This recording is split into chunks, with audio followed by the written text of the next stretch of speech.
who served as a panelist earlier in the morning, said, these voices are often muffled and their faces are often invisible in the Arab region and outside. So thank you, Haleh, for giving them visibility and providing them with a platform that would amplify these voices. So we are here at this panel to map the way forward. We all now know, and in very poignant ways, as our earlier panelists shared with us, the ways in which women were marginalized and excluded post-revolution in transitional justice processes and in decision-making processes. But we also have heard of stories of ways in which women have really mined the opportunities that these post-transitions, political transformations provided to expand opportunities and to seize this moment of change, to make sure that women's issues are placed on the political agenda. So political transformations and post-transitions provide a window of opportunity to recast laws, to rebuild movements, and to re-institutionalize issues that were silent pre-revolution. And if we look at the lessons of history, we see that in Rwanda, post-genocide, women organized themselves in ways that mobilized attention and galvanized both political parties as well as civil society movements to ensure that women's voices were heard. And today, Rwanda is the only country in the world where there is a 50%, over 50% women in Rwanda's parliament, and women are equally represented in the Supreme Court in Rwanda, and the president of the Supreme Court is a woman. And in South Africa, what we saw again was that even before the end of apartheid, women were at the decision-making table, were part of the processes for change, and women made sure that they were equally represented in the constitutional reform processes. So in that spirit, we have Hanin ElSayed from Syria, who is a board member in with the Syria Radio and a radio host and a producer for Syria Radio, who is envisioning a post-Assad phase, a post-Assad time where women, even before the end of Assad's regime, anticipate an early mobilization as a way in which to seize this moment in history, to seize the opportunities that are present. So she has learned from the histories as well as the lessons from the other Arab countries to not to make the same mistakes as waiting till the revolution is over. As we heard earlier in the day, women were told post-revolution, it is not your time, it is not your day. They were beaten back, they were excluded from the very same square, the Tahrir Square, which nurtured an emancipatory project. But having learned those lessons, Hani is eager to seize this moment, this particular opportunity to mobilize attention and galvanize attention around women's issues. And she's inspired by the words of Shirin Ebadi, who, looking at the ways in which politics and the processes were unfolding in the rest of the Arab world, and as Haleh mentioned earlier in the morning, really underscored the perils of biding time, that women cannot afford to await a later moment in time. They cannot afford to bide their time.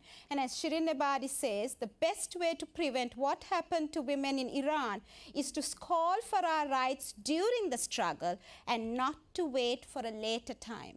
So the importance of women organizing during the revolution, before the end of the revolution, is pivotal. And that is what Hani will speak to this morning. Thank you, Hani. Thank you. Thank you.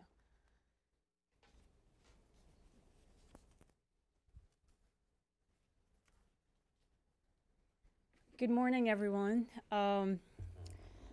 Back home, when I had a radio show called Good Morning Syria, it was really focused on the grassroots level, on civil and social and cultural reform.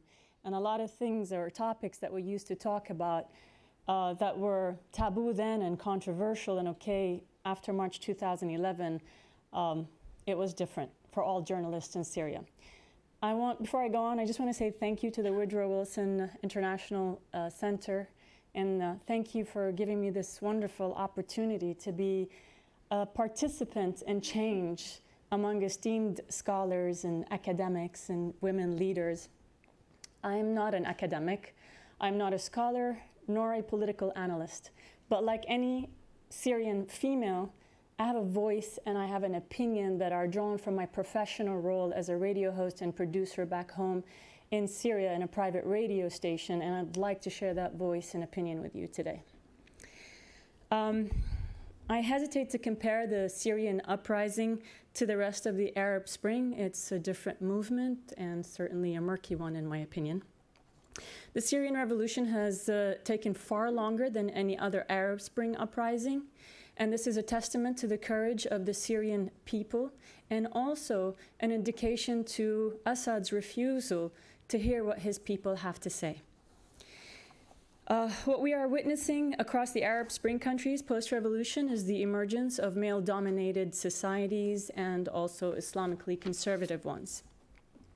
Given that the Syrian revolution is not the same as other Arab Spring uprisings, I believe the outcome of women in Syria will also not be the same. We must keep in mind that Syria, a population of over 22 million, is made up of a rich mosaic of cultures and religions, and they all must have a voice in a democratic future for Syria.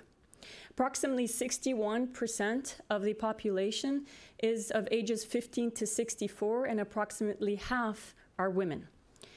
Traditionally, Syrian women have enjoyed rights even before their Western counterparts.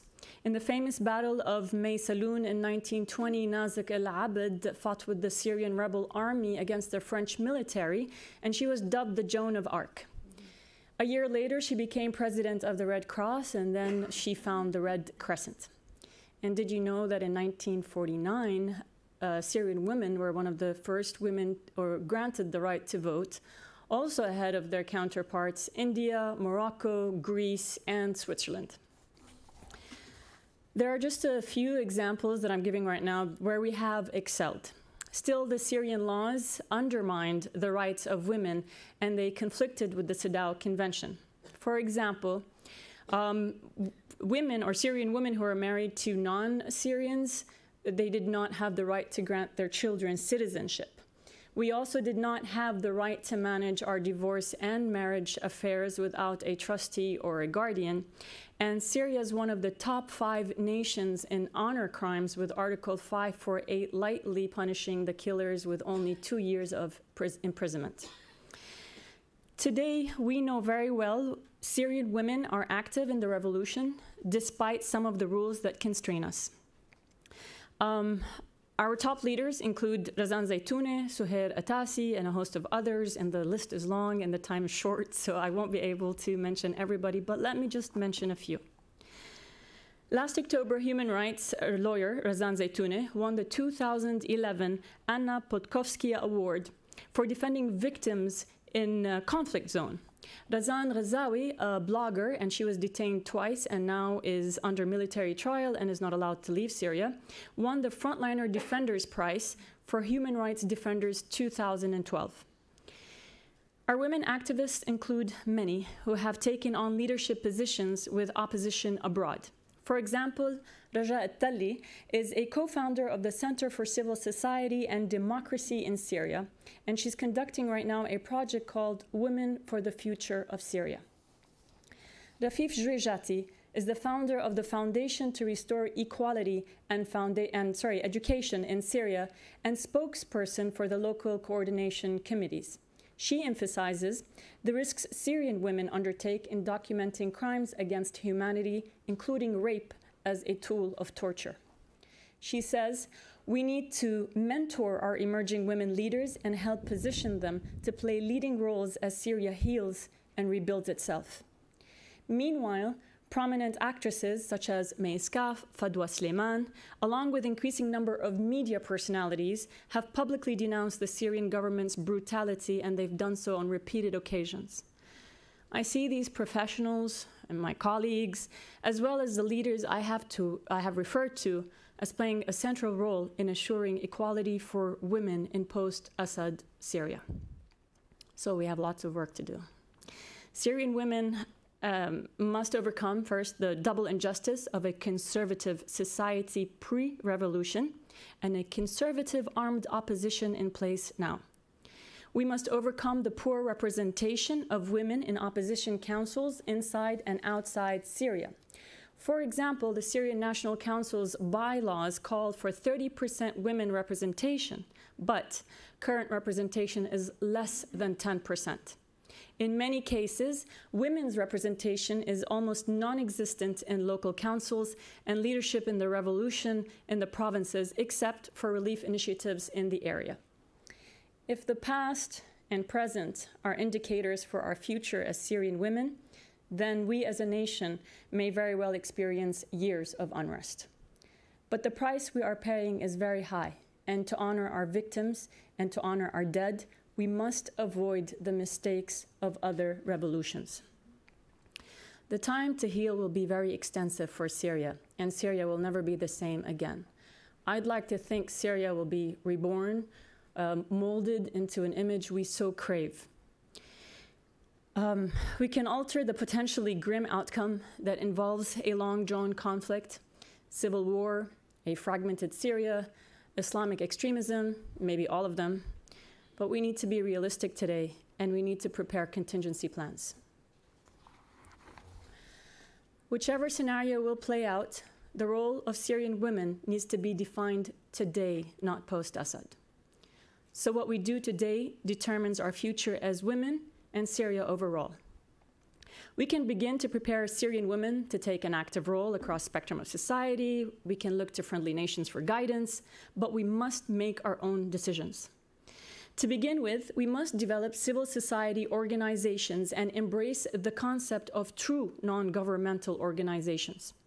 Through these organizations, we can educate our women, in fact all Syrians, and offer them training in things like leadership skills, communication skills, and constructive citizenship. We can teach women how to detect and combat sexism and abuse everywhere, in the home, in the workplace, in the streets. By participating in all aspects of government and society, I believe Syrian women in post-Assad phase will continue to be a driving force in the future for Syria. By building our institutions and our capacity, I believe we can start on a massive education campaign that will ultimately create a snowball effect that will support our emerging democracy. In addition, media needs to play a critical role now and post-Assad phase. For example, I'm working with Syrians from various professions, including the media industry, and we're establishing an online radio called Suryali. Suryali has a double meaning in Arabic, and it means surreal, which is the situation in Syria today, and it also means Surya ili, Syria is for me. Suryali's objective is the deployment of a more advanced level of awareness relating to the concepts of democracy, civil society, constructive citizenship, women empowerment, with 50% women representation. I would like to say to women everywhere, even men, we need help. Keeping in mind that we will need to rebuild not just our infrastructure, in fact, our entire society from scratch. Our people have been traumatized every single day for the past 19 months. Many of our children, our future leaders, have been literally muted by fear. We must help our people heal from psychological and physical wounds inflicted by a chaotic uprising and a regime whose sole focus is to remain in power no matter the human cost. The Syrian revolution will end up a hard-won fight for democracy, dignity, and freedom for all Syrians. This means men and women equally across socioeconomic lines, political lines, and sectarian lines. Syria as a nation deserves life, liberty, and the pursuit of happiness. Thank you. Thank you.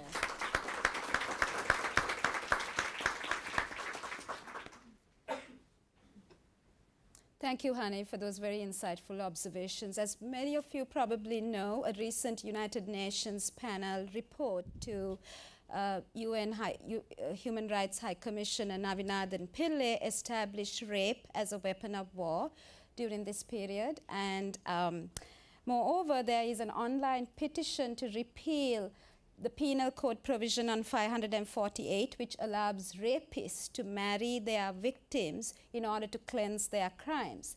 And I hope that this online petition grows, and you, as an icon of the media, can really help to propel that movement.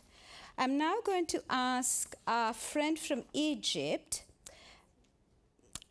Yassmine ElSayed Hani, to speak. But before she does so, I want to share with you a comment that was made last week by Senator McCain when he said, "Egypt is the heart and soul of the Arab world. What happens in Egypt has a profound effect on the Arab region and the world."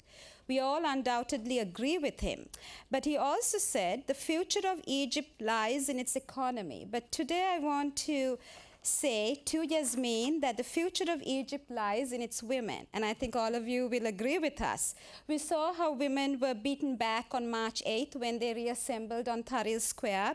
They were subject to electric shocks and virginity testing. But despite all of that, women still stood strong. As many of you know, Sumaira Ibrahim went before the Supreme Court in Egypt to challenge virginity testing, and for the first time, the Supreme Court ruled that virginity testing must be outlawed and had nothing to do with the Sharia. Moreover, they also created the Harass Map, a social media tool to identify places and spaces where harassment and violence against women takes place in Egypt. And that has really grown not just in Egypt, but around the region. It has become a really inspiring project that has mobilized women. So Yassmine, too, is a journalist, but we claim her as a part of the Woodrow Wilson family because she's now at the Woodrow Wilson Center. She was a foreign affairs journalist with Reuters news agency and was a publishing assessment officer for several years. Yassmine?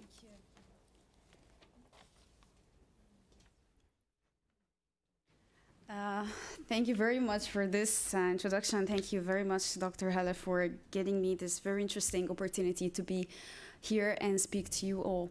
Actually, yes, Tunisia inspired us, and we inspired the rest of the Arab world. That's right.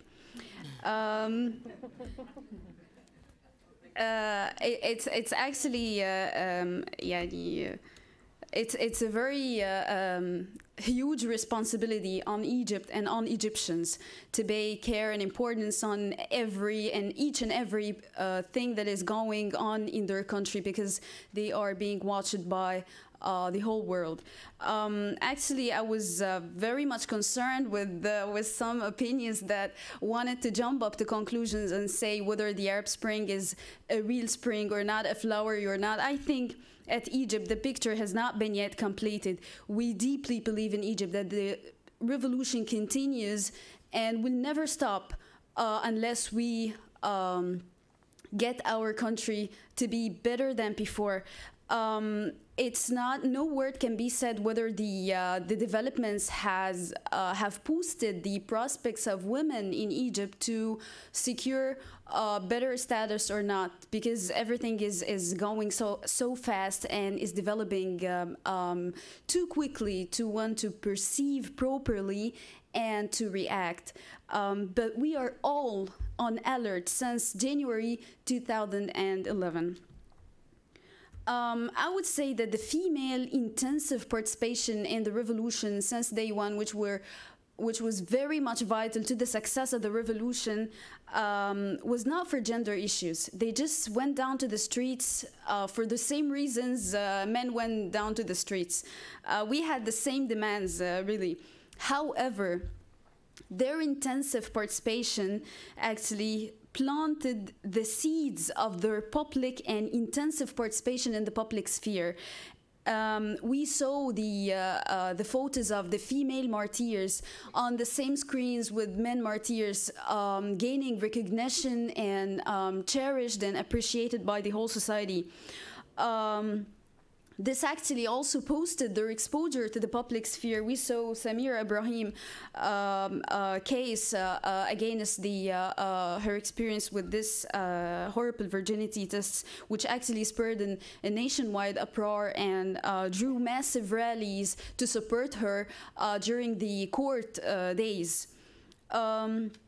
We saw the incident of the girl that was undressed during what was called the cabinet battlefield in December 2011. Actually, it also drew massive rallies in support for that girl, included conservative girls who their appearance and who their dresses might indicate that they were socialized in a way to be indoor future wives and mothers, but they participated. Also, many men participated in these. It was actually called the Friday of Egyptian Free Women. That was the following Friday after these events. Men also participated in these events. These rallies were organized by the women activists.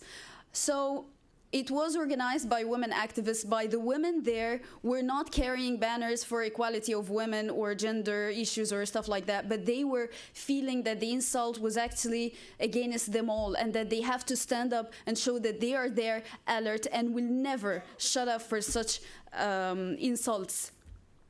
So now we turn to the women activism in Egypt. Actually, before the revolution, they have scored an outstanding progress in the fields of legislation by the law of Al-Khula that Dalia mentioned earlier. Also the court family, also the passing the Egyptian mothers passing the nationality for their sons and daughters. They could also influence the government policies, and they acted like a lobby. However, they were not seen by the people because they were most of the time acting or seemed as elitist groups working with elites, experts, government, politicians. They were not having they did not overreach to grassroots, really.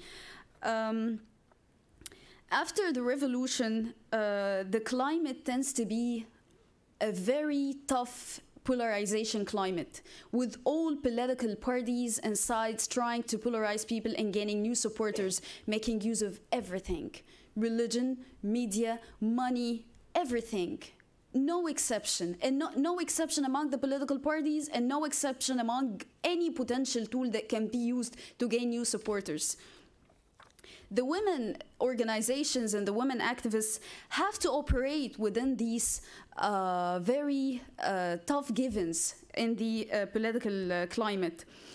However, the revolution, which is a good news, the revolution provided us with a space of freedom that will never be taken back again, and we will never accept it or allow this. So they are fighting through these spaces of freedom against others who are using the same spaces that the revolution created to fight them, using women again. And this was actually a charge made by one of the prominent feminists in Egypt called, her name is Muna Izzat. She works for the New Women organization operating since 1986. When she said that some of the political forces, especially Islamists, are using women to fight women's rights. So they are addressing the women issues and the women concerns through women in order to not to be charged as being biased or extremist or anything like this. The current fight is over the constitution, really. Some articles and as well the representation of women in the Constituent Assembly, which is 7 out of 100. I would like to conclude by mentioning very quickly some points that I believe is good indicators and reasons for one to be optimistic. The first thing is that the spaces of freedom provided by the revolution led the women organizations to act collectively. Starting from March 2011 and then March 2012, they started to act collectively, releasing statements against the negative political developments or cultural developments. This was not there before the revolution.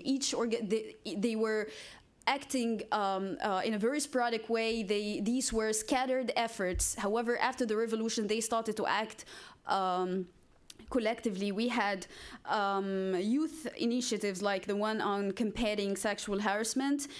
We have something called Women Parliament. We have something called Initiative of Fuada, which is an initiative to monitor the president's policies regarding the women's rights and human rights. I would invite you all to follow the news media because, inshallah, Thursday, 4th of October, would be massive rallies organized by these organizations to call to present a law draft to the president to decriminalize the sexual harassment, because some people among the politicians are talking otherwise.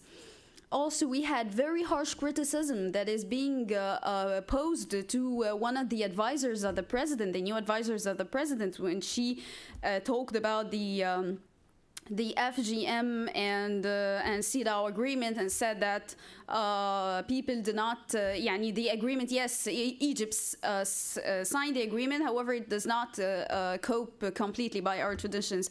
She was exposed to harsh criticism, which means that people are alert. Simply, people are alert. Also, we count very much on the real moderation of the Egyptians' nature. Egyptians are moderates. 80% are conservative, practicing religion, loving Sharia. However, not with the understanding and that extremists are adopting and trying to propagate for. However, we are moderates. We do not support violence. We do not support violating human rights, women's rights, or anything. So we count on this. This is represented by the role of Al-Azhar in Egypt, which is actually indicating the balance of cultural political power in Egypt right now. And Al-Azhar, alhamdulillah, was proved to be an influential party so far. The women issues turn to be political issues. That means that it will be all the time salient issues, even used by some parties against or to pressure other parties, which is something good. Yeah, okay. And the last thing is that we have female opinion makers, real female opinion makers that are very much influential and that can draw massive rallies across the streets and are very much credible in the Egyptian society. Among them, of course, Dalia Ziada, as well as Sir Abdel Fattah, Nawara Negm, and many others. Thank you very much, and I'm sorry I talked for too long. Thank you. Thank you, Yassmine. That was very insightful. So the challenge is, how do we sustain the honor of the revolutions, and how do we make sure that prior gains before the revolutions are not eroded, that is the way we keep the promise of the revolution going. And one of our speakers at the first forum that Haleh brought together, Dr. Mushra Khattab, was the chief architect as the former Minister for Family and Population of the Children's Law, which was a model law that complied with the Convention on the Elimination of Discrimination Against Women, the CEDAW, and the Convention on the Rights of the Child. And these were seen as inspiring a children's rights movement, not just in Egypt, but around the world, because this was a law that really harmonized the spirit of these conventions with the Egyptian reality and the context in Egypt. And one of the provisions of the law outlawed FGM and child marriage. But unfortunately, those provisions are now, they're threatening to make a comeback. So I think preserving prior gains while honoring the spirit and the promise of the revolution are the two twin pillars that must form the basis of going forward. Now I turn to Lebanon. Hanin Ghaddar is also part of the Woodrow Wilson Center's family. She is a public policy scholar here at the Woodrow Wilson Center, and she's the managing editor of Now News, and she is also going to speak on the way forward for Lebanon.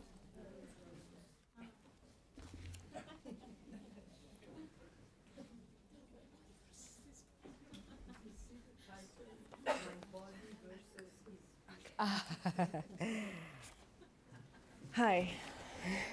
So Lebanon.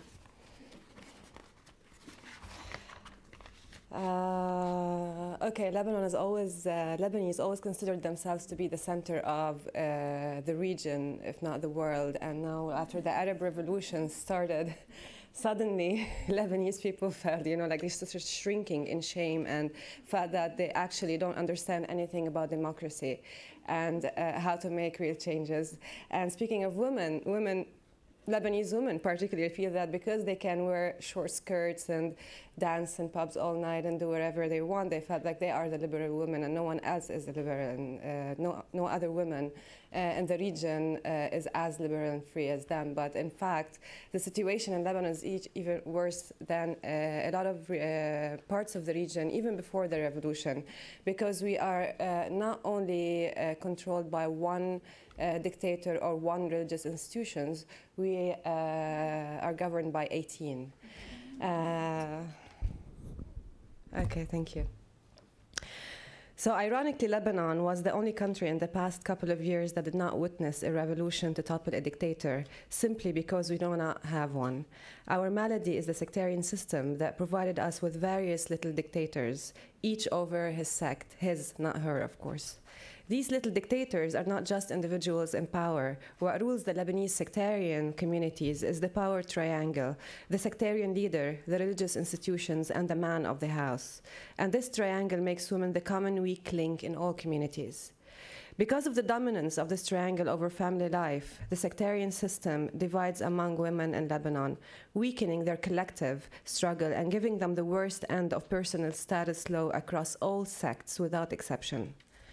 Women in Lebanon can face a high level of discrimination embodied explicitly and implicitly within the personal status laws.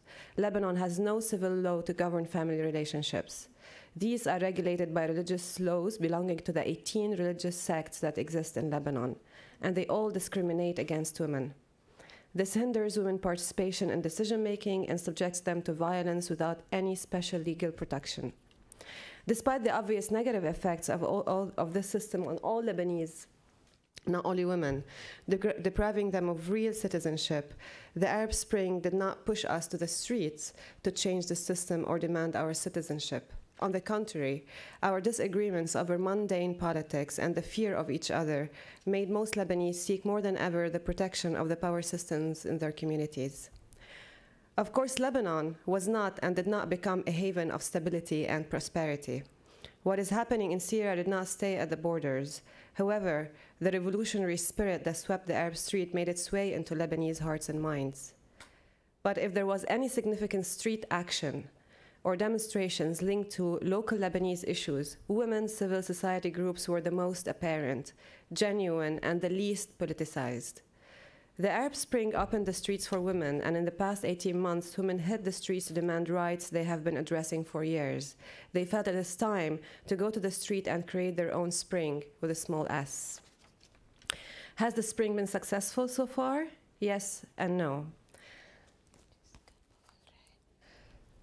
It succeeded in creating public and media attention and break the silence, but so far failed in changing any legislation that can make the lives of women in Lebanon easier. Let's look at an example. According to CAFA, a Lebanese NGO against gender-based violence and exploitation of women, 1 woman dies every month as a result of family violence in Lebanon. This disturbing act of violence is called femicide, and femicide is often the result of an escalation of violence that goes unreported and unaddressed and even eventually leads to murder.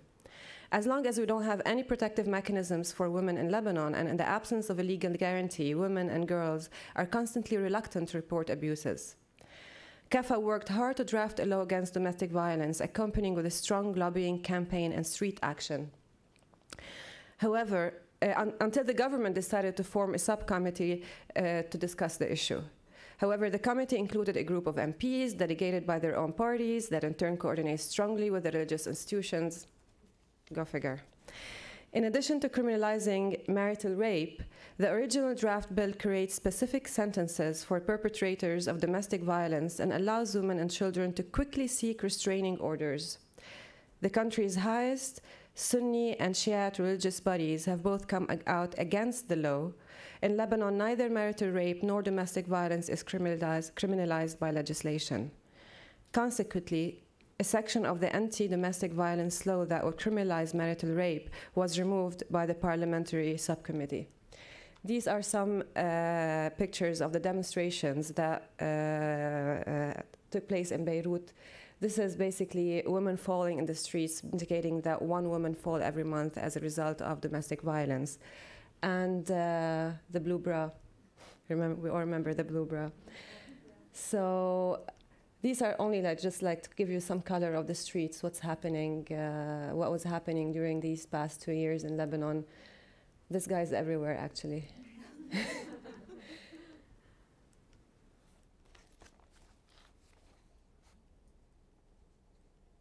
Okay.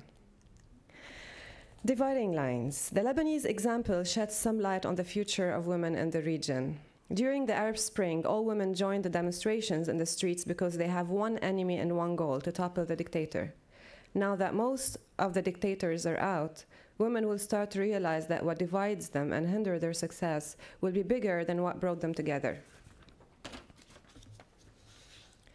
These lines will differ from one country to another. In Syria, the militarization of the revolution has pushed many of the revolutionary women who were pioneers at the beginning way to the background.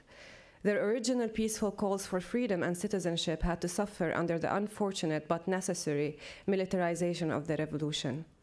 Armed struggle is certainly bad for women's struggle and demands.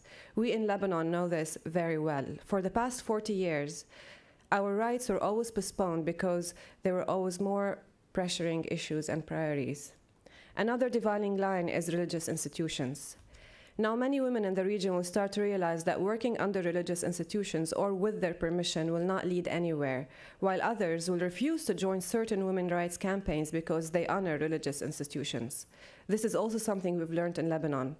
Hezbollah, for example, pretend to be pro-women empowerment, always boasting about giving worse space for women in all institutions. However, we have not seen it has been frequently reported that Hezbollah has a more open attitude towards women's role in society than do many other Islamist organizations. Women have significant space within Hezbollah's social welfare, media, and administrative institutions. However, we have not once seen a Hezbollah woman assuming a political security or military role. Hezbollah also strongly criticized the late Sayyid Mohammed Hussein Fadlallah whenever he issues a pro-women fatwa. For example, when he issued this fatwa on the occasion of Women's Anti-Violence Day in 2009, saying that a sane, adult, and independent woman does not need a guardian, the ruling also allowed women to use violence to defend themselves against domestic abuse. That was Fadlallah. But his fatwa provoked much criticism from conservative clerics and religious figures within the Shia community in Lebanon and elsewhere, mainly Hezbollah, which considers women to be under the custody of guardianship of their husbands and fathers. And despite all, Hezbollah is still considered by many in the East and West to be very strong on Islamic feminism, and they always boast about that. Hezbollah's feminists did not make a single statement in defense of Khélifa's draft bill against domestic violence and marital rape. When Hezbollah's religious references state the mut'a or temporary marriage is okay, then sex for pleasure becomes a religious duty. But when they say that marital rape is fine, then forced sex is also a duty. In any case, all Islamic religious institutions, Shia and Sunni, rejected the law against domestic violence and marital rape. Religious institutions did not and will not allow this law to go through without amendment, because if marital rape was criminalized, women will have the full right and control over their bodies. If this happens, it means men will lose control. Women's bodies should always be available to men, religious and political powers to use and abuse. women cannot and will not be liberated as long as the state institutions and its laws are linked to religious institutions. That's why the Arab Spring cannot be completed anywhere without a clear separation between the state and religion. According to religious rules, women are not guardians over themselves or their children. This will not change as long as the Sharia is issued as a basis for family law. For example, and because of the issue of guardianship, the Lebanese law does not enable women married to foreigners to pass their nationality to their husbands and children. Many of women's problems in Lebanon are linked to the issue of guardianship, and there are so many examples that I will not go through here. But without the power of religious institutions over family laws, many bills and draft laws would have passed in Lebanon. The core of the problem for me seems to be these religious institutions conspiring against women and their rights. But despite of these unfair conditions, things are changing. With women assuming more productive and income-generating roles, many men feel their supremacy to be threatened. Women are seeking financial independence and whether intentionally or not find themselves more empowered.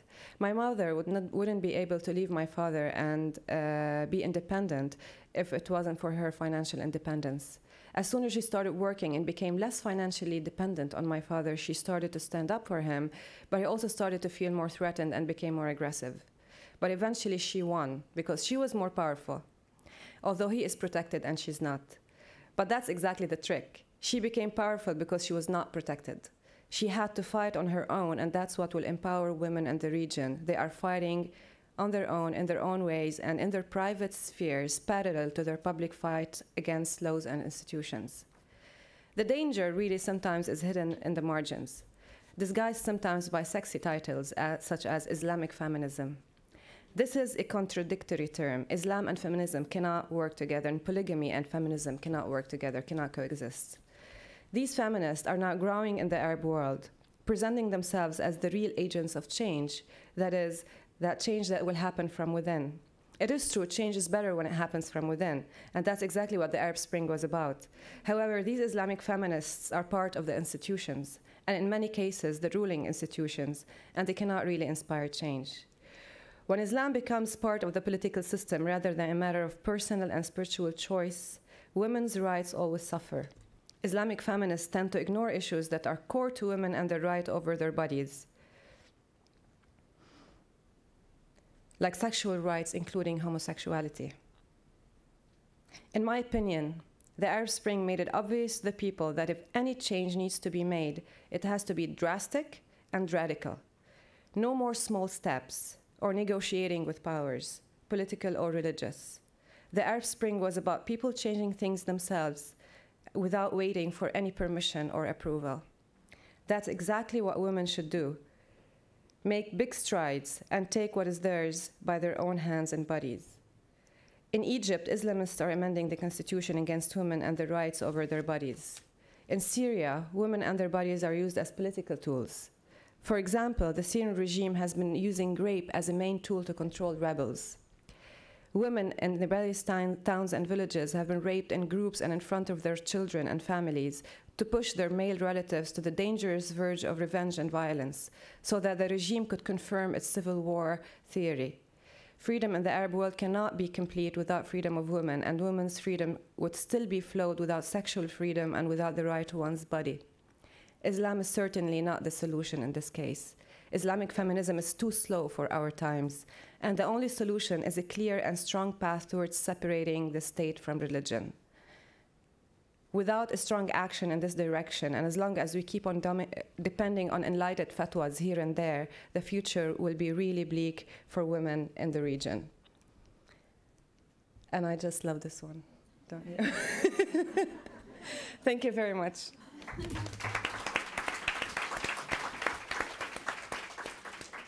Thank you, Hanin, for that very spirited presentation. Your presentation dramatizes something that Michelle Bachelet, the head of UN Women, said last week at the UN when she said the rule of law often rules women out. But despite that, you also shown that there is a hope when women mobilize and galvanize and organize. And we see that, and you referred to that when speaking about the need to equalize citizenship laws and the nationality laws. And women in Lebanon were inspired by the Million Women Signature campaign that was unleashed in Morocco a few years ago to create their own movement, My Nationality, A Right for Me and My Family. A movement to equalize citizenship rights for women who marry foreigners and whose children then do not have the same benefits of citizenship that men who marry foreigners have and enjoy. And I also know from some of our colleagues who work in Lebanon and who are parliamentarians in Lebanon that there is a movement to recast gender equality in the Constitution, to create an equal protection clause that embraces not just formal equality, but substantive equality, and thereby to call for a quota for women, an equal representation, a critical mass of women in parliament. And that movement, that struggle is ongoing. But you did mention the ways in which women have struggled and won, the ways in which women struggled to cancel Article 562 of the Penal Code that offered reduced sentences for men who are honor criminals, who rape and murder women in the name of honor, and when women are sacrificed at the altar of a family's honor. So that was a huge victory for women in Lebanon, and we really support that and applaud that. Now for our final speaker from Yemen, she is Gabool Almutawakel. She is the co-founder of the Youth Leadership Development Foundation, a Sama-based NGO that seeks to strengthen and support the leadership capabilities of Yemeni youth. She's also a co-founder of Al Watan Party, a new party in Yemen. So she's really one of those new voices that we need to hear from, who is going to shape the future of Yemen and the Arab world. Thank you for coming here and being with us, Gabool.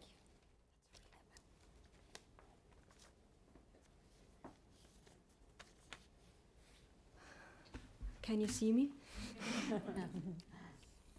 Okay, so hello everyone, and that's a hello picture from Yemeni women that participated in the revolution.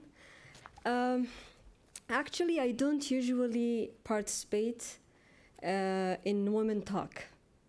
This is my first time to participate as a speaker about women's situation. My experience is through leadership of youth and civil society. So forgive me if I say things that upset some of the women. Okay. I have a perspective, and this perspective is through my experience in the organization. During my talk, I'm gonna talk about these 4 things. I'll give a quick overview, very quick, because you have already gone so much through this, and I will give also some strategies forward, and I will talk about challenges and opportunities.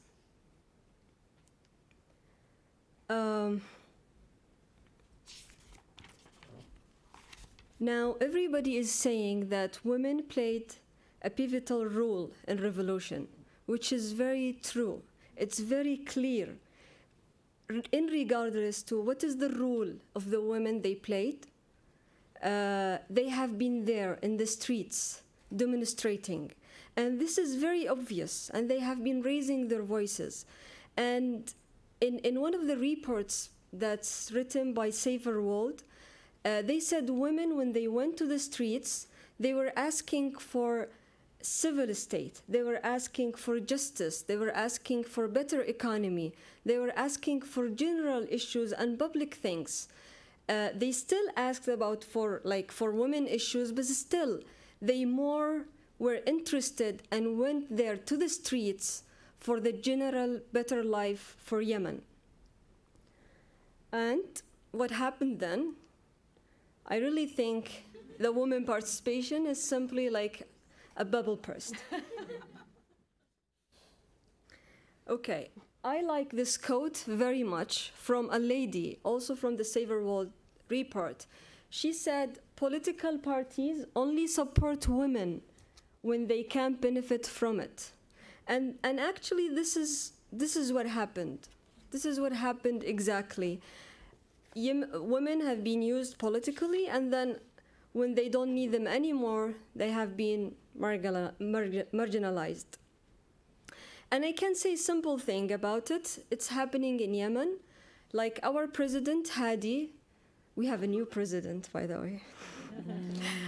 Our president, Hadi, when he started to appoint women, or to do the appointments in the government, he only reserved 2 seats for women ministers. And what are these 2 seats? Human rights and social affairs.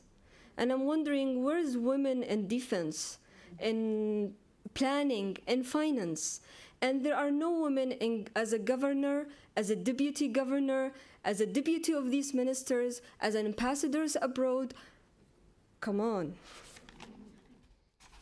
Okay, so what's then? What to do? Actually, 2 days ago, I was talking to a friend from Ghana, and we were talking about women issues. And he told me the challenges, the real challenge that faces women issues is the issue itself. And I was like, what do you mean by the issue itself? I mean, what does this mean? He said, I'll give you an example of a female running mate that has been selected by a presidential candidate.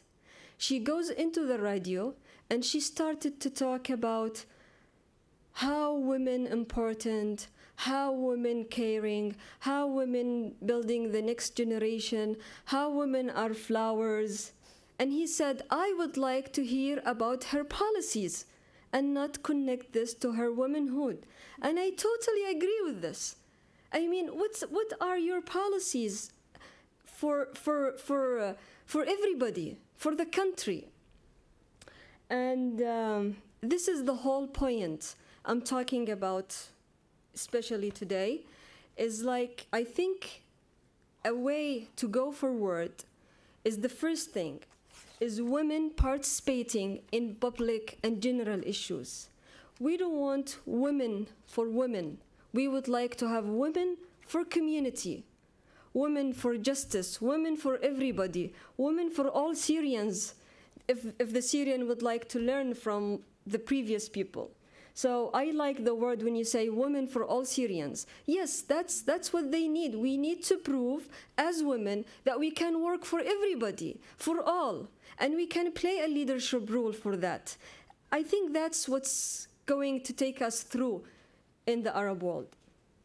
The second issue, which is very important in my opinion, is alongside with men. No separation, but I seriously think women separate themselves. It's not only the males, they segregate them, women also segregate themselves. I'm working in, I'm doing a fellowship at NED, and my boss Sally has kindly bought me an office, and she put a training manual for women. And I have been looking through the pictures, and it's women. I haven't seen a male in that gathering, and this is really segregating us. And when we go to conferences, there is always this corner for women to discuss their issues. So come on, I would love to see this table for women disappearing from everywhere. I'm sorry. You're right. Okay, what else I think is very important is build the culture of competition. It's women should learn how to fail and how to win. I wish, Dalia, you have said no to the people. I wish you have said, let's do an election inside the party and see who wins. I wish you have done this. And I am with the affirmative actions, but I think they made women more laid back and relaxed about having 30% anyways. And I have experienced this in our new party when I am the one who pushed for the affirmative action for 30%. And the feeling I got exactly after we got, the approval of the 30%, that, okay, My seat is reserved. I don't have to worry about this anymore. So I think competition is very, very important, and building the culture of competition is very important for coming leaders.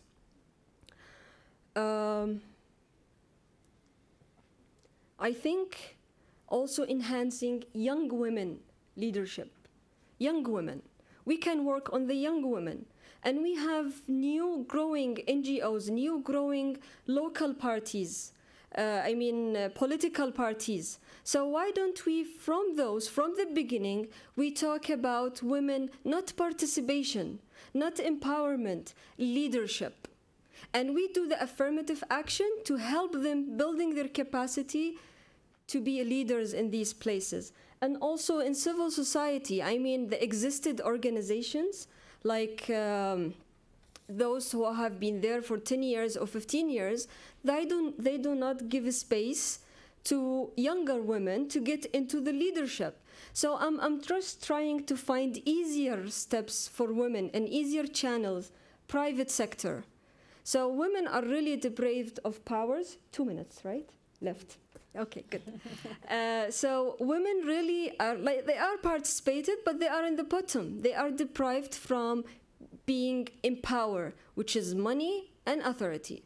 Private sector, I have this man who has been telling me for half an hour how he encourages women to work in his company. And when I asked him, how many leaders or like a head of departments you have? And it wasn't even 1%.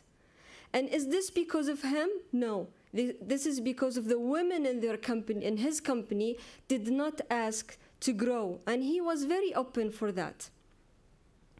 So, challenges?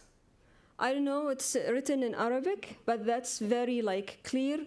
People are holding remote control and doing the women. This is the Islamist, this is the political, and this is the traditional.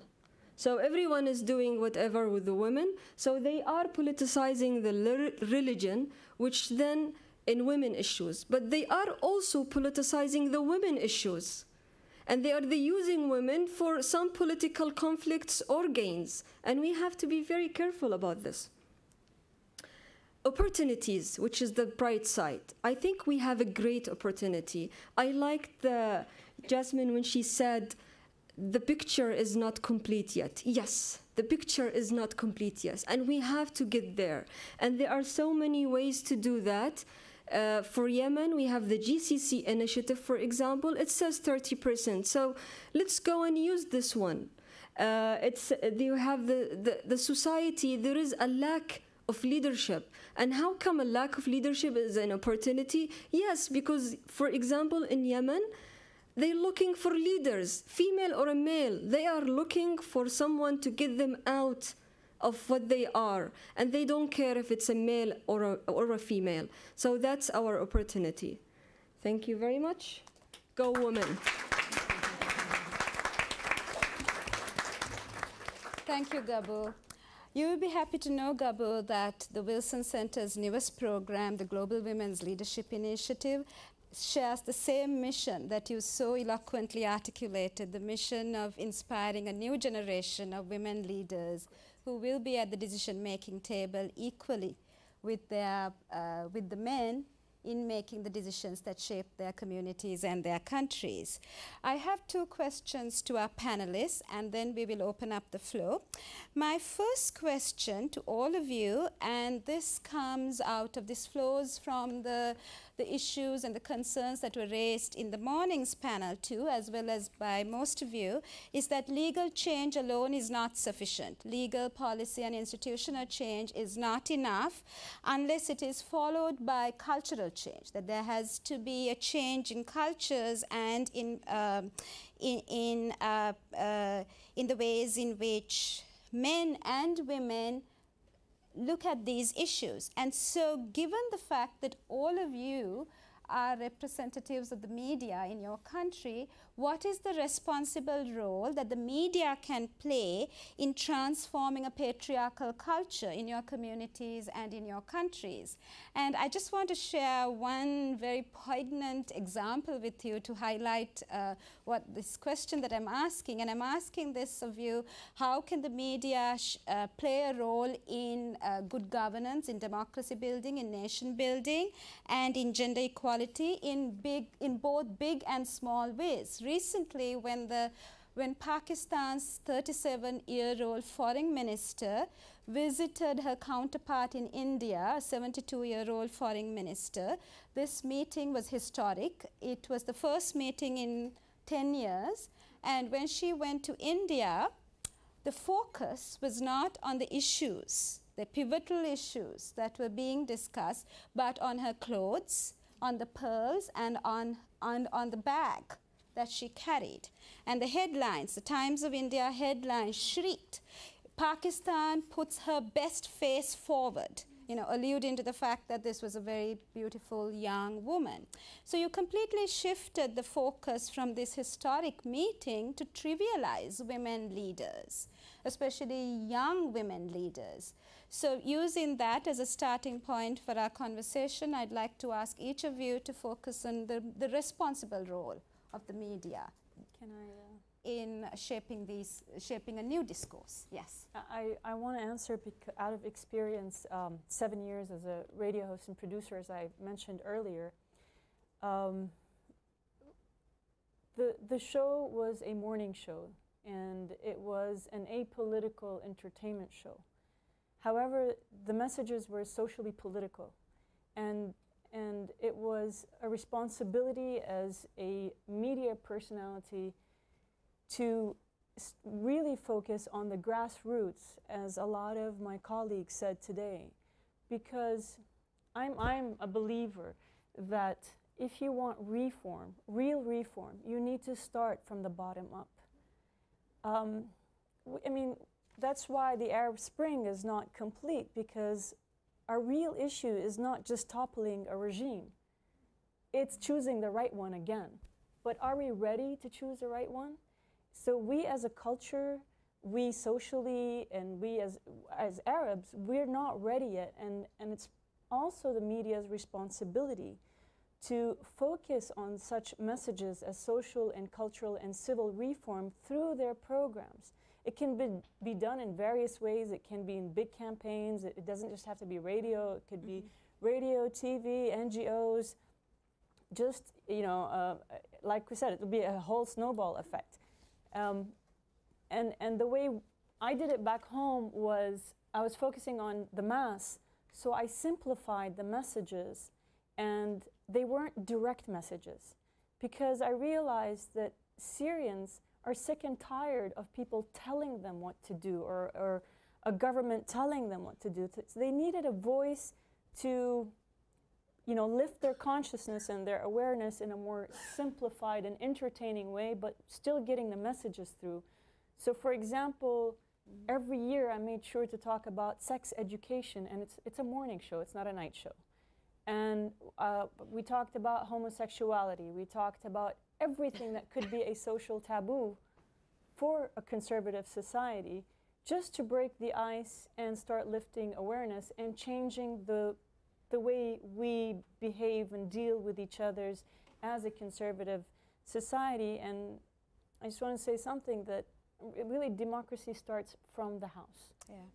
So can you speak to about the ways in which the social media can play a democratizing role in shifting the balance of power from big institutions to citizen journalists? Well, actually, it's happening already. I was starting to say that the traditional understanding of the media role, or the media itself, is in crisis. Okay, previously we had one source of information and many receivers. Now we have hundreds of thousands of producers for information for hundreds of thousands of receivers. This is a very chaotic situation. No one can control it. No organization, no government can control it.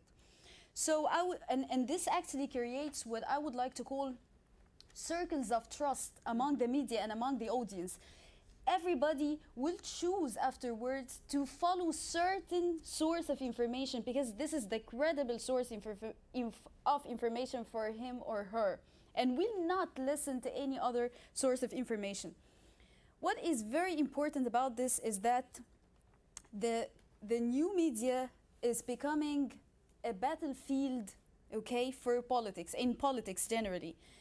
However, yani, what I see as a good sign is that the new media is deconstructing a theory that is called the spiral of silence. When people who hold minority views will favor to shut up and keep their voices and their opinions for themselves in order not to confront the opinions held by the majorities. But the new media is deconstructing this, and the new media, yani, hopefully, inshallah, will go into to act gradually as a very important tool for changing the long-held backward and negative values. I agree with you that it has democratized power. I want you to respond to her comment.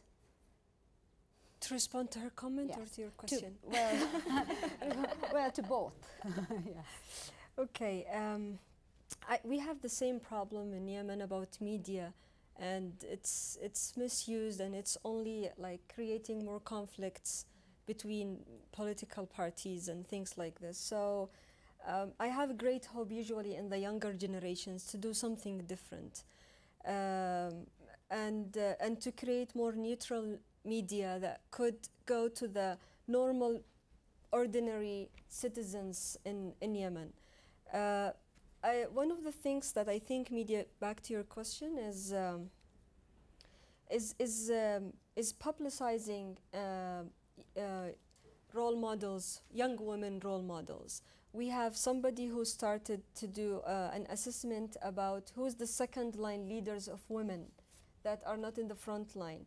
So that's a very good step. So the third step could be through the media, talking about this women and show other people what women can do. That's what I think. Yeah. Hanin, in the interest of time, I'm going to ask you my second question and then ask your panelists to respond to that so that we have more time with our audience. You mentioned, and this is critical to the discourse that is now sweeping the Arab world and outside the Arab world, that Islamic feminism is a contradiction in terms, that it may be perceived as an oxymoron, as a paradox. I want you to expand on that, and I want you to focus on whether that analysis might be dividing the women's movement in the Arab world and might be seen as divisive, because there are the secularists as well as the Islamic feminists, and they sometimes are not working, though they have common goals, that I think they hold goals that are very much common, but they are divided by this analysis. I think Islamic feminism and acknowledging the legitimacy of Islamic feminism as feminism actually divides women more, because they really ignore certain issues that are very important to women who do not consider Islam as, or Sharia as, the basis of the law. I think the best solution to go beyond that is not saying that Islam should not exist, or people should forget about Islam, but really like simple separation between the state institutions and the religious institutions is the best solution for everyone. If you want to go to the religious court, you can go to the religious court. If you don't want to go to the religious court, you will have a civil status family law. In Lebanon, we do not have this choice. For example, when I wanted to get married, I wanted a civil marriage. I had to go to France to get a civil marriage, and I come back to Lebanon and I have to, because we've been suffering from these institutionalized religion for so many years, and Islamic feminism will not solve this problem. But this is not just common to Islam. In Israel, too, there is no concept of civil marriage. So you need to go outside of Israel if you want to have a civil marriage. That's their problem. Yes. So this is a problem. Would you like to respond? I can't but agree with Hanin. I think it's more her domain than not really than mine. But we all face the same issues, I believe, in all our countries, whether it's Yemen, Lebanon, or So Syria. is there a way that these two groups can coexist on mutually reinforcing goals? The secular feminists and the Islamic feminists? Of course they can coexist. Why not? But again, like, there's one thing that the state has to be very strong, and everyone can exist under the state as a citizen. The problem is that when a certain group decides to impose its laws or certain principles on the state, and then everyone suffers, and no one can, and coexistence really suffers. They can coexist under a role that respects everyone and gives everyone, including minorities, not only women, sexual minorities, religious minorities, the same right. And then there's the only solution, the only way to get there is really separating the state institutions from religious institutions. Would you like to respond to yes, that? sure. Yes. Actually, it's unrealistic to talk in the Muslim societies in the Middle East about this separation. Unrealistic. Why? And unrealistic because I'm speaking about my country. We are conservative people, and Sharia in our understanding is not about punishing and cutting hands and legs and like this. But Sharia in our understanding is a paradigm of living. It's an understanding of to live as a Muslim. So it's not about penalties and punishments as being propagated by some Islamic extremism to gain some political gains. But I would instead advocate the calling of how to make a positive role made by the religion in developing the society, in developing the respect and understanding among those religious and conservative people living there towards their rights, their political rights and human rights and stuff like that.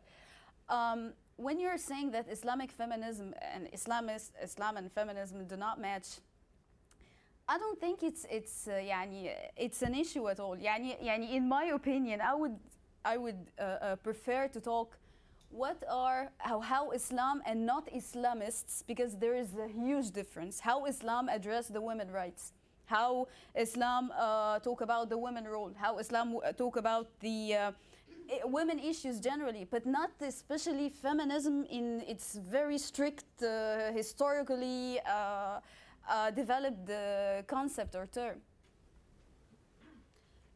So are you talking about a new interpretation of the Quran, of Sharia law? Not new interpretation, they already exist, but right. Unfortunately they have been covered by the behavior of extremists that we are suffering from for ages, okay?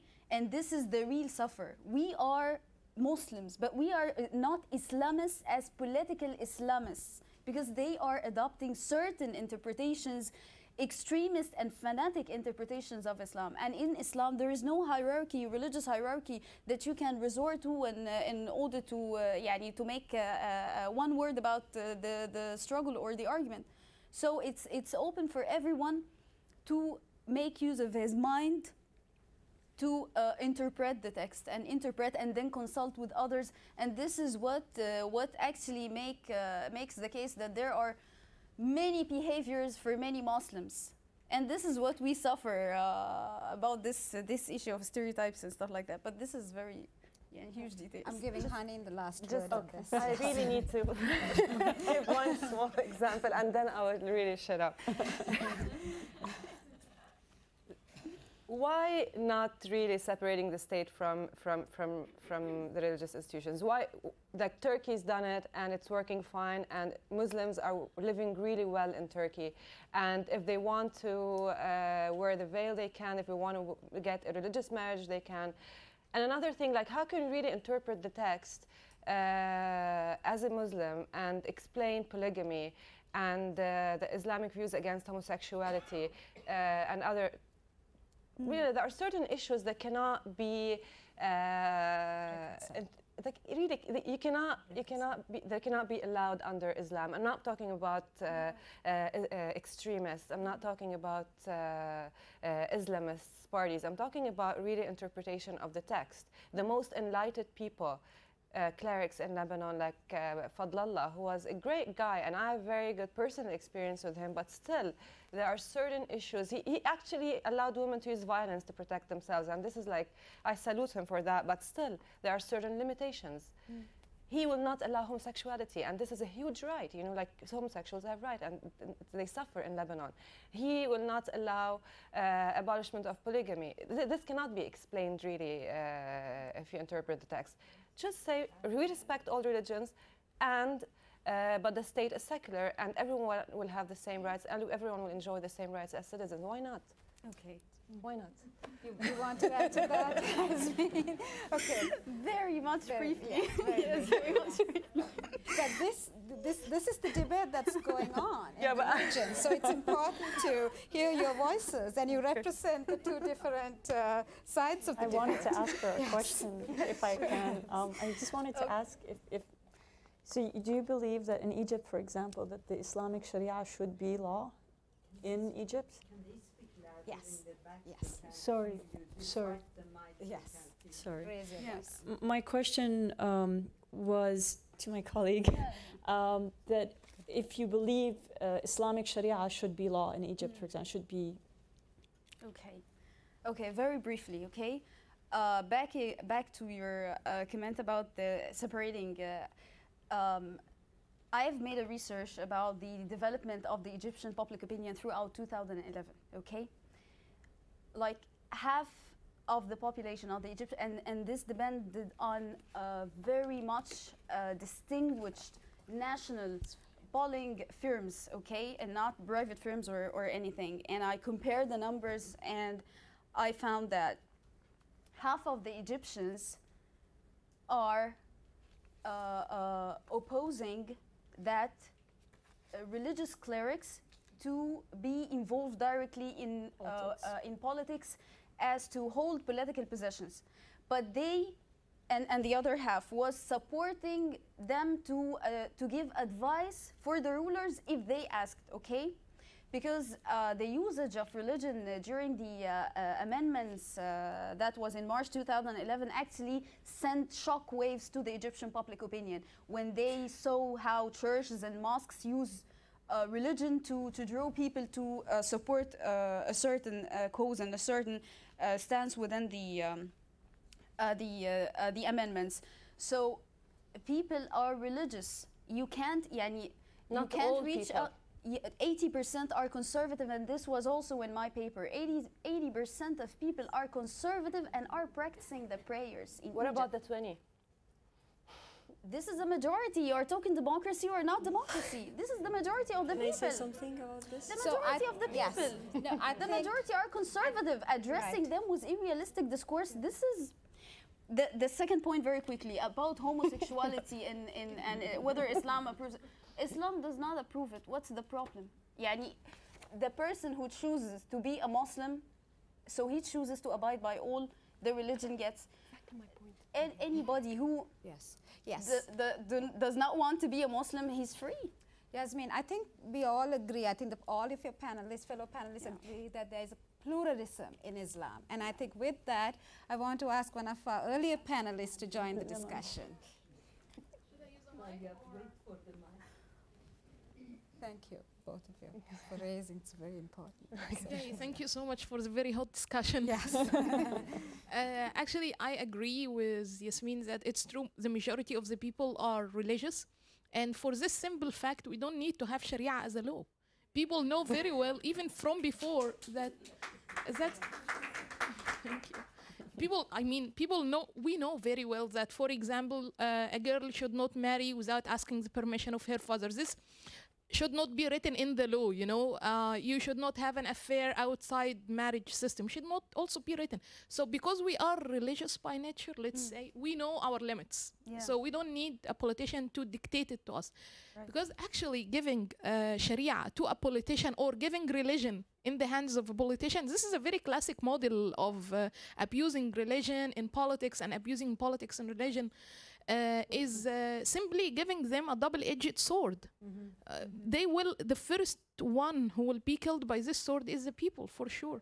So I think it's, to a certain extent, I agree that feminism would not go with Islam, but not with Islam, but with Islamists. Yes. You know, in the core of Islam, actually, it supports women's rights.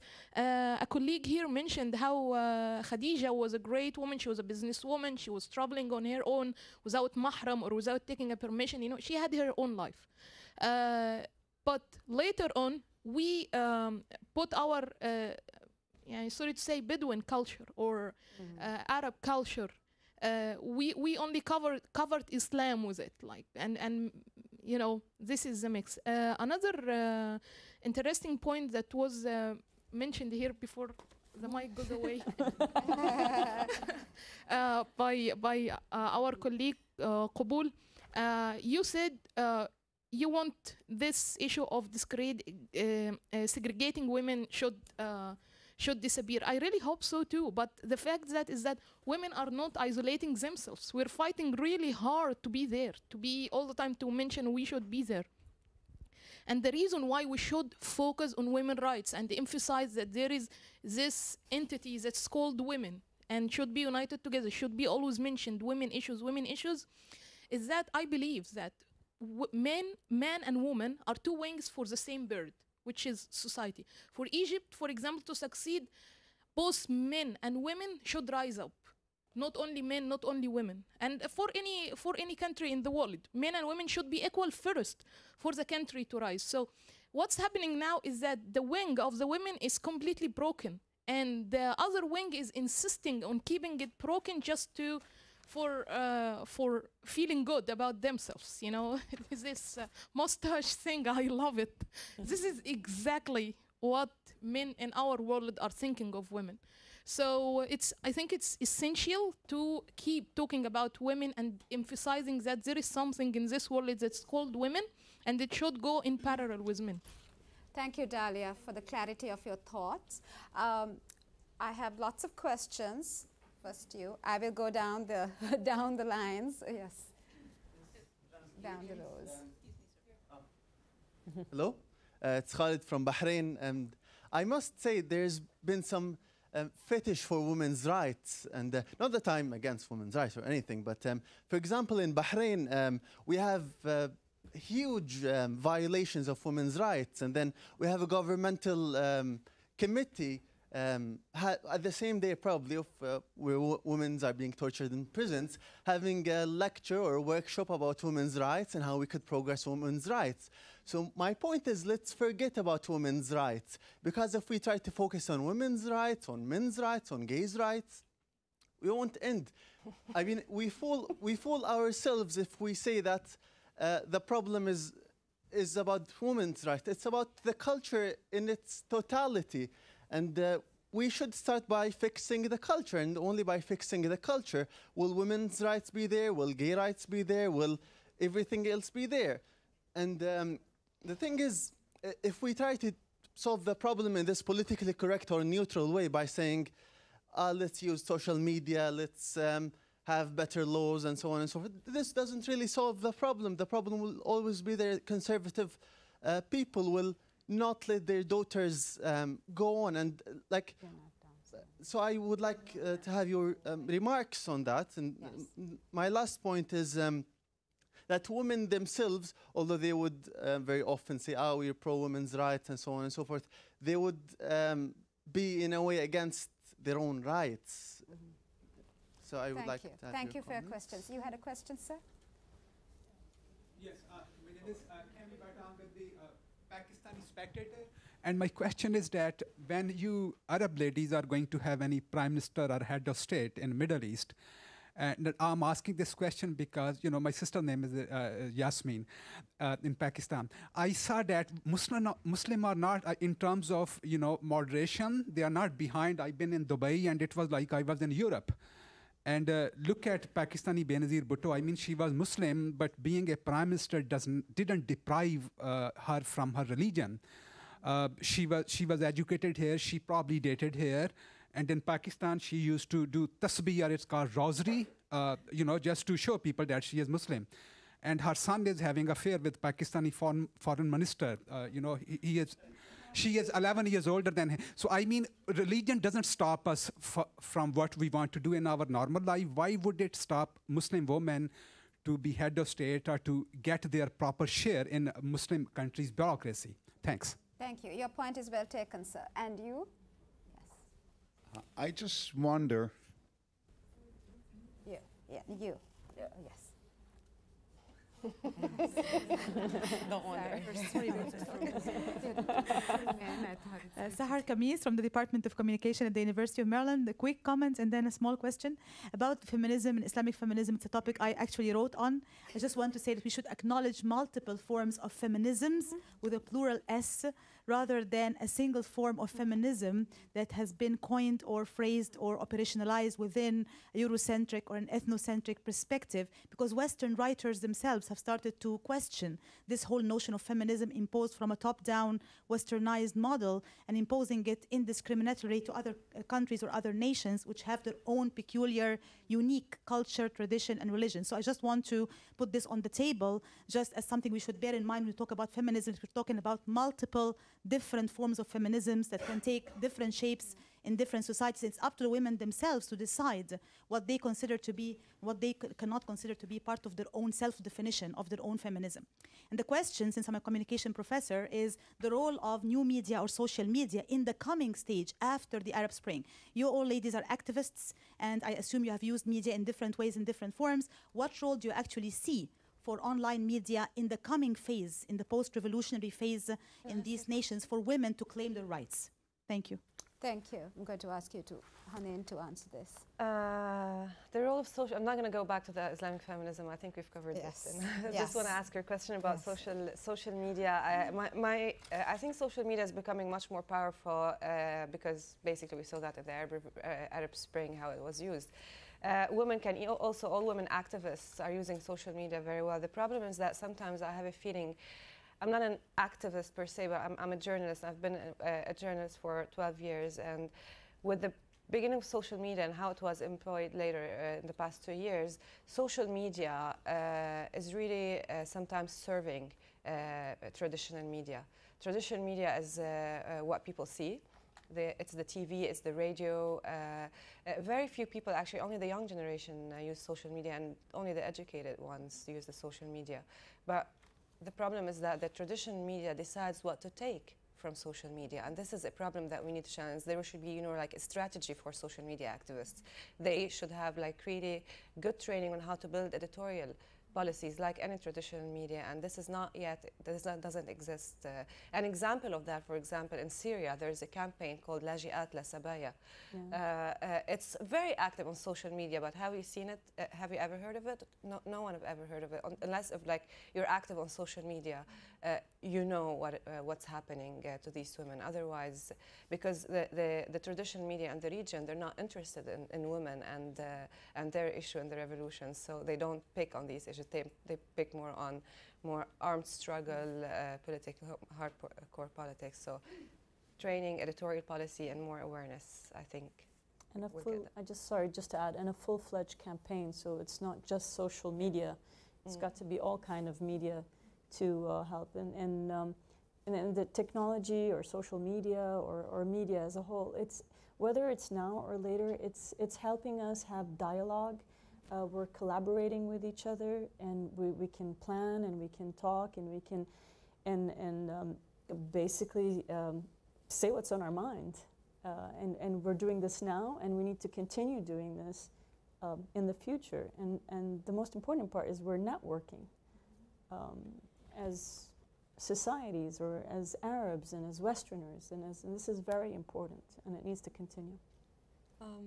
Can I just say something? For Yemen, I think the social media is really, really important. What created is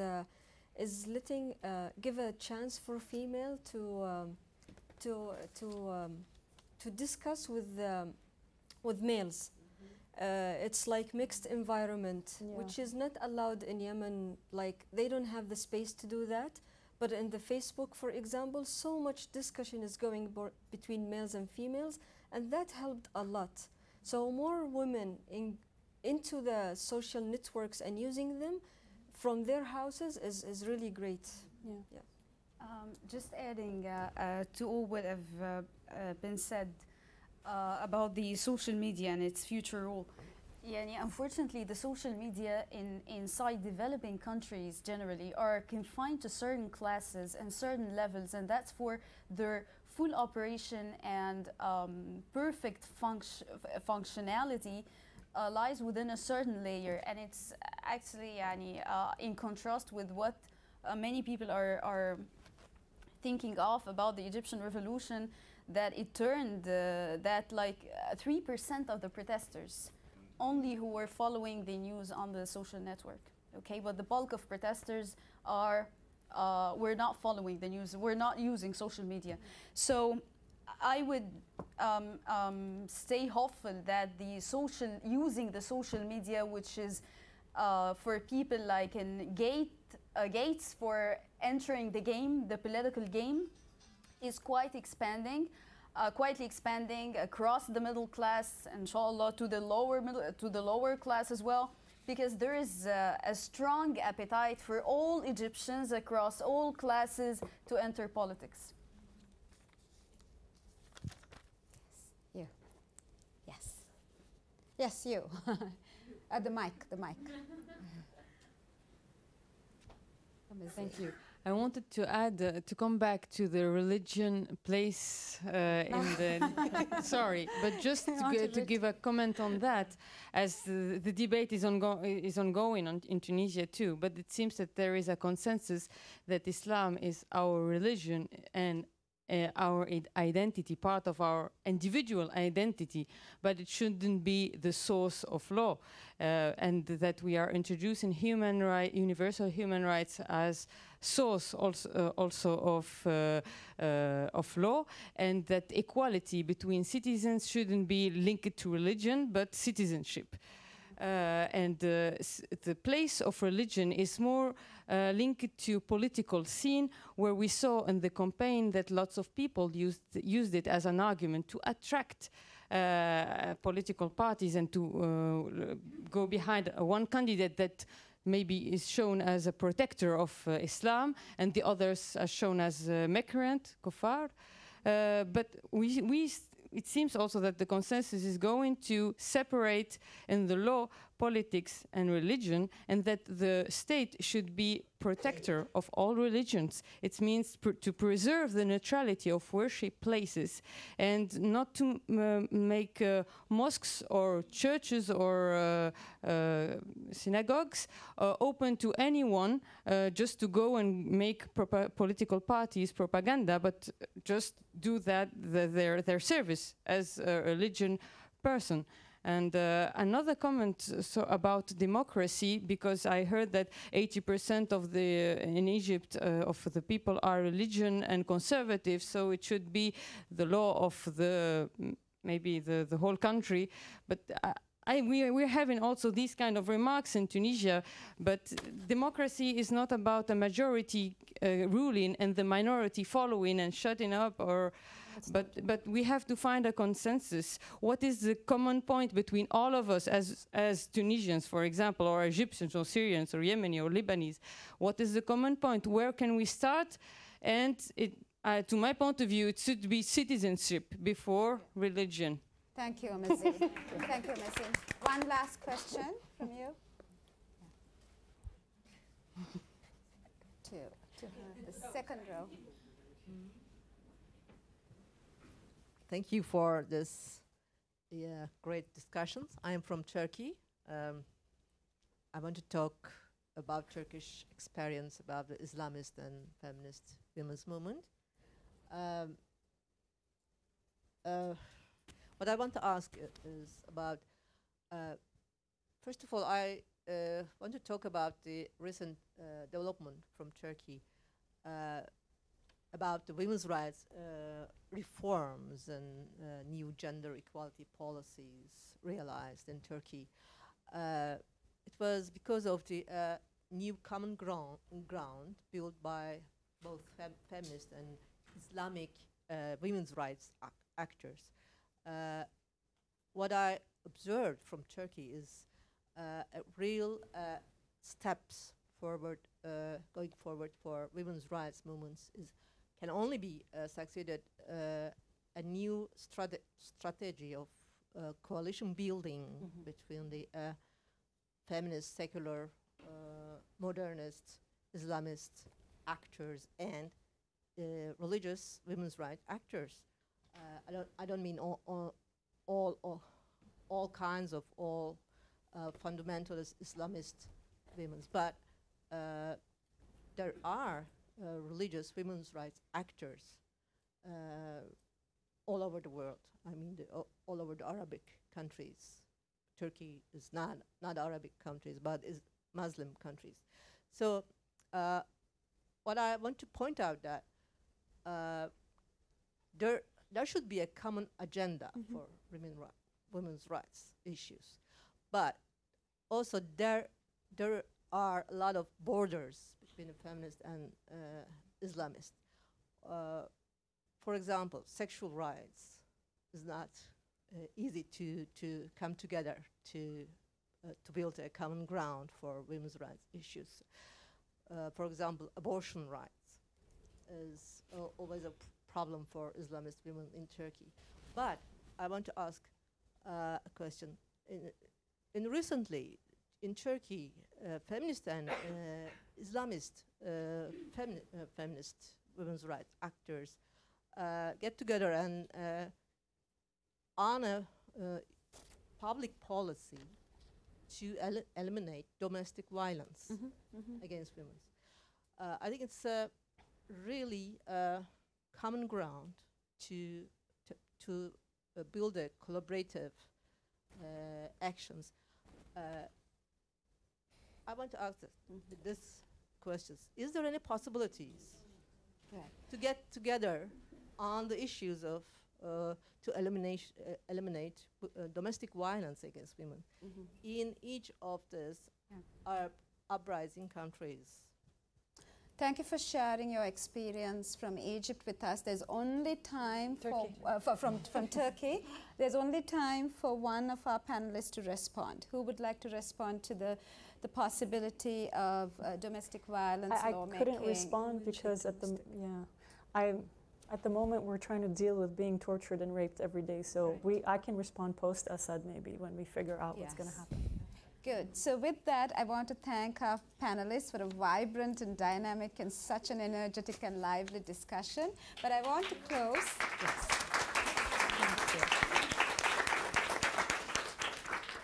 I want to close by sharing a quotation from Muhammad Ali Jinnah, the founding father of Pakistan, who at the moment of independence, at that very historic moment, said, "Unless women are at the helm equally with men, no nation can claim its freedom." So I think, you know, we are at this point in the Arab region, and I know that you will take that clarion call with you back, and you're part of that call to action.